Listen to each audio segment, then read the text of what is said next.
Template is important as it holds the mapping of NetSuite records and fields to Excel.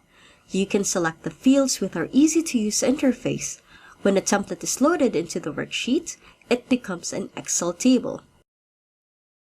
Let's create a brand new template. Keep the Start with Template button off, then select Create New Records. It will show you the list of record types available to you. I will be creating a template using journal entry. I will use the search box to search for the record. At this point, it is pulling all the fields available to my role, standard fields, custom fields, etc. Select the fields that you want. You can scroll up and down, and all the fields will be displayed, but I like to type ahead on the search box. Then, I will click the tick box of the field I want to add on my template.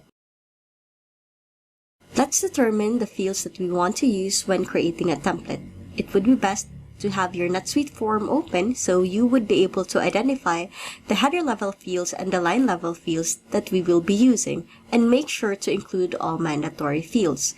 So I'm on my NetSuite right now. This is my journal entry form. I have entry number, date, and memo. I would want that to be on my template. The custom form, this is defaulted to the preferred form that is set up in your NetSuite. We should be using the field ID name from NetSuite. To get the field ID, just hover on the field name and click it. It will give you the field ID.